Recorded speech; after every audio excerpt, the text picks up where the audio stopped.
first point on truck pull, I just watched Callum set, and a thing that was very good, and it's just fed on to what we've been talking about, is that if you watch how far his feet are really close as they pass each other, you see people again on this, the error that we've been talking about on farmers and yoke and carries, people stepping out to the side. We've demonstrated with this, that example before, that it's going to be a lot more efficient keeping those feet parallel, yeah? So let's have a look. Yeah, you go, lean right into it. And just drive. Getting the footwear right and getting the... Yeah, footwear right, so it's like... I honestly think that is the most important thing for most of us who, especially your first few times of trying it, because you see videos of people competing, doing truck pull, and that cue that he's just said about trusting yourself to lean forward, you need to feel it. You need to feel what that means. Like, you can't just, you need to be in there and feel what it feels like. So in order to be able to achieve that, you need correct footwear for the ground that you're on. So popular footwear, what footwear do you hear that people use for? Pardon? Walking boots, hiking boots. You see a lot of people using climbing shoes. They're very popular, like rock climbing shoes. If you think of the front, they're like really tight. The front's got like a big piece of rubber on the front. Because you can see here, he's fighting a losing battle, like his toes are sliding. Yeah? So you could cue yourself repeatedly, but you're not giving yourself an easy task there because you haven't got the correct footwear. Look, don't get me wrong, it's not your fault. But say we went outside on the tarmac with climbing shoes, then the cues would be, you'd be like, did you feel every step that you were making? Your foot was just sliding. So what you're having to do, you've got two options there. You've got stand bolt upright, and then you practice in a suboptimal technique that's, you're not going to be able to trust it's going back to the same principle as what we were saying before. What we want to do is get as much of our body weight in front of midfoot as possible. Yeah, that's exactly what we're trying to do. But you can only experience this if you've got the friction from the bottom. Yeah, otherwise you're having to stay bolt upright, and it just doesn't work. That looks good. It's getting a pretty bit of grip. So I think the key is to you've got to take different footwear and test it on the day, haven't you? I take many pairs of shoes I've got lying around the house. Yeah. We're doing on play with the Ultimates. I've got sprinting shoes, yeah. So they've got like little studs on them, and they wouldn't let me wear them, but really? I was tempted to, because the spikes was like dig into the plywood. And that's it. And also it can even change on the day. Like you might test what you might have your footwear sorted that feels great, and then it rains, yep. and then you have to change it and alter. So a little drill that I'll use for like truck pulls and stuff like that is, very often you can't, like, especially if it's a truck pull, you can't warm up. Yeah. So what the most important variable for me, other than like say getting generally warm, whatever, doing some sprints or whatever you want to do, the most important variable for me is preparation and actually testing your footwear. So what I recommend people to do is find something immovable. Wherever your competition is, go against it. What I'll do is I'll be comparing footwear. So I might have like climbing shoes on this, I might have something else like say Converse on that. And then I'll be pushing against this, and I won't be driving with my feet. I'll just go like that, and I'll feel that, oh, that one slips more, this one feels better, and then I'll get the other one. I'll get the other one on, and then I'll try and go lower, and I'll be like, right, well actually, this is the key for truck pull and testing your footwear, is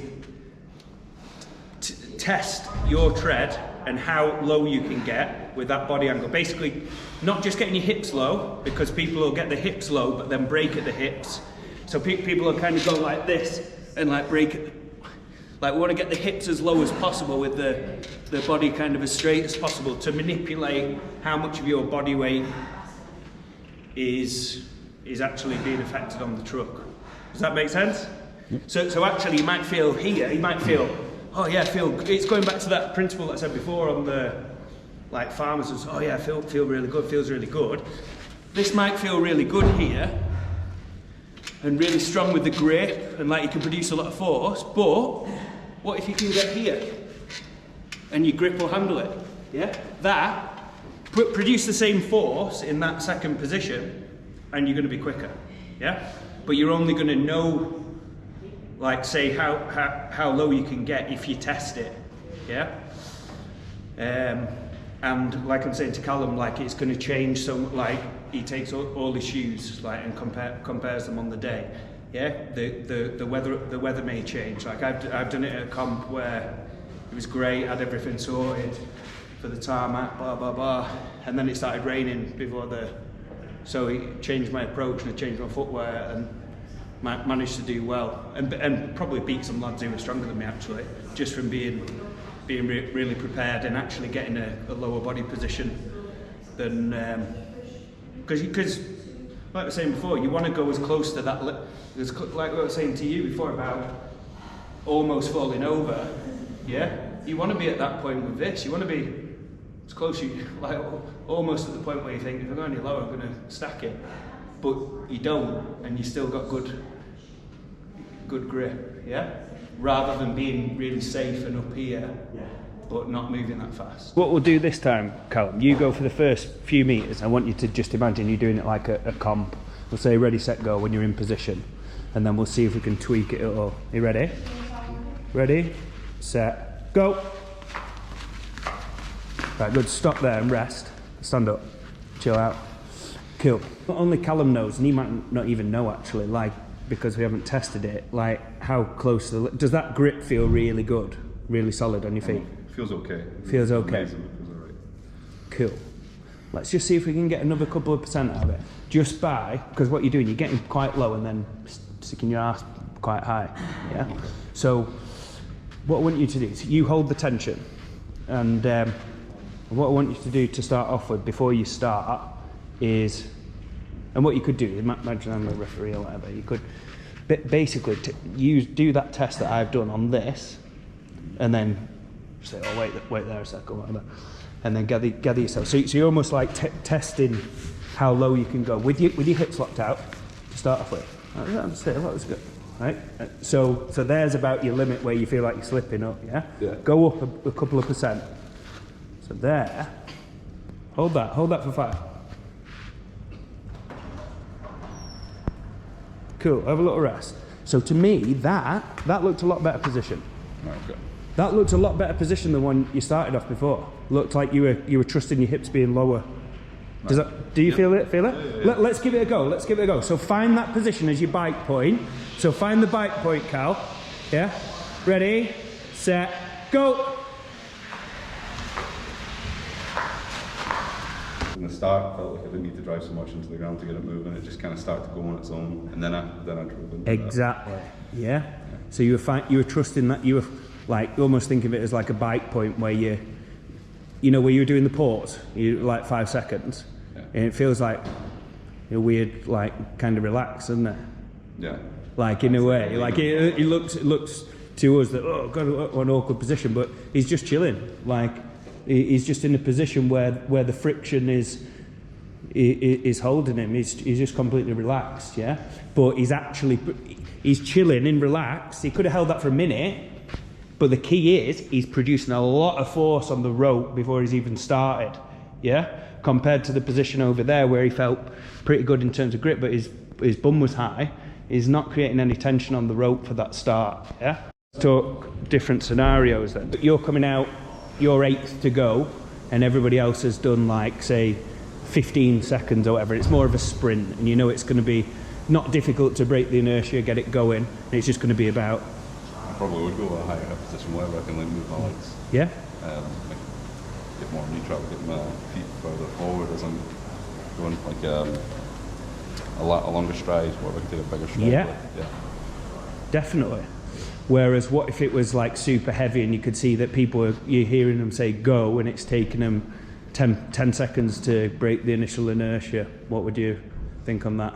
Which is exactly what we just done there. Yeah, so obviously like getting the lower hip position. What about on the rope? Say we're doing one with the rope. Like how would that change? Like using the light fast scenario versus the heavy scenario.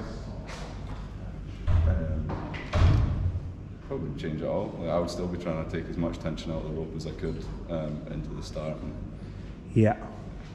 How would you see that would change? So I think the start may be very similar, but as you get moving, I think that potentially if it's really, really fast and you've got a rope, like taking like say shorter strides that maybe shorter kind of faster handwork that isn't quite as strong per stride, because sometimes you'll see people who are going for like a really, really strong strides and then the hands aren't moving quick enough because they're going so fast that they can't thread the rope. Yeah. Whereas taking the other scenario where it's like super, super heavy, would you change anything different when you go? Well, I would keep it closer. I'd closer in when it's heavy. I would reach more. So it would be it's like climbing a ladder the way I see it on a truck pull. As far as my knees coming up, my hands kind of going quite similar. Yeah. That makes sense. Definitely, yeah. So on the heavier ones, like if like basically the hand speed doesn't really matter because it's really heavy and slow, to maximise the force production per revolution, if you will.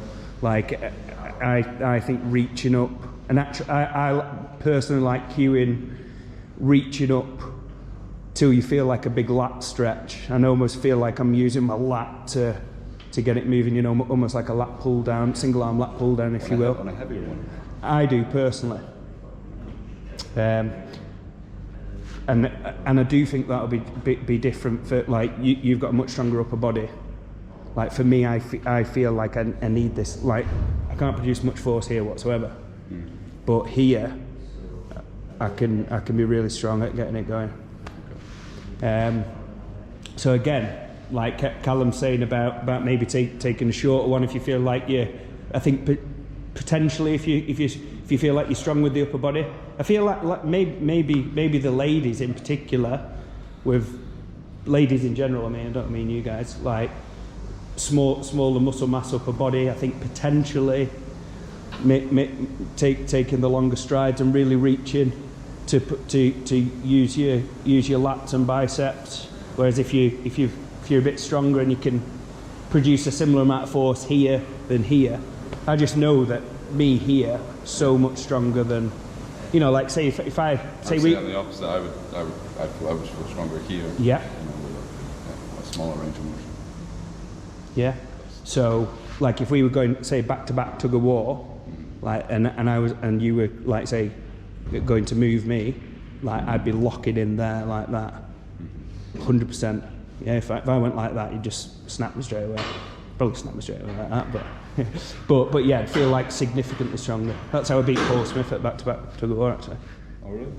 Yeah, just one. I won't have him a rematch. But yeah, so a couple of things to try, but definitely if you're doing a faster one, don't want to be wasting time taking big lengths. You want to be doing it as fast as possible like that. Yeah. So, and in terms of general footwork, like we were saying before, like imagine that line. You don't want to be stepping out here like we've demonstrated, yeah? Lower your body down in a straight line, a little bit, stand up, start again, full extension, yeah? Right, and then just slowly move your feet down, keeping fully extended at the hip. Keep that foot further back. That's it, that looks good. That looks like you're using your body really well in that position. Yeah? That looks good. Yeah? Nice. You feel like you're almost like letting your body weight drop forward and trusting the rope and your grip to keep there. And it feels unnatural at first because you feel like, what if I fall? Yeah. But it's holding it. And that's what you need to do, is build that trust, and then, so it's not necessarily about being in the strongest position to drive with your legs, because we want to be a lot further forward than that. Yeah? Okay. Is it Sorry, is it ideal to be slightly, so if I've done it like pulling a truck, but without, obviously without a rope or anything. So my hands had to be low on the ground. But I actually felt like that wasn't a great position. So if I could have been slightly higher than that, but then perhaps having a rope would have helped. Is that like I can't answer that because that completely depends on the person. And the grip, more importantly. Like if you were doing that on here, probably your strongest position would probably be a little bit higher, because the grip's not great. But if you're outside with say climbing shoes, and on tarmac where it's not been raining, that's not dusty, you probably feel like shit. I can get significantly lower here, and I feel plenty of grip. So it really depends. So go back to what we were saying before. If you do it, test. And you're like, oh my god, I can get really low on this surface with this, or you might not be able to. So the simplest way to think about it would be, I'd do, ideally if you can, with the comp setup, so it's the thing, so it's really specific. So you feel, because you might have different harnesses, one that pulls you back here, one that pulls you from upper, and it feels different, and it's going to affect things. So basically, find your position where you do the pause, where because you're doing it to test your grip. Because that's, look at your body angle in terms of grip as your potential. And then what I'd probably say is actually do the thing to test your grip, 5-second pause like we did with Cal. That's 100%. Where you feel like I might slip, go to 90%. So you know that I'm still really low, and lower than you would have been if you were just gambling, but you've still got that 10% threshold where you don't feel like you're going to slip. And you'll probably be a lot lower than what you'd what you'd envisage, because if you're just going for it blind, nobody wants to, like, even subconsciously, you don't want to face plant, like, and that's what you're fighting against. So you'll probably feel like, oh, I feel really safe and strong here, but you're not using your body weight at all. And whatever that position is, the idea is to maintain it for the entire. Ideally, Because I see sometimes people kind of trying to stand up a little bit more. But some people, if it's really heavy, people might be doing that to break the inertia. Like you might see that where people are doing, like, say, an almighty double big squeeze to get the, if it is a heavy truck, to get it rolling. But I think keeping it dead simple, test your grip, because that's going to give you your potential at, like your full potential. Or if you're not doing that, you're just guessing. So going back to your question about saying, on that scenario, should my hands be on the floor without the rope? I don't know.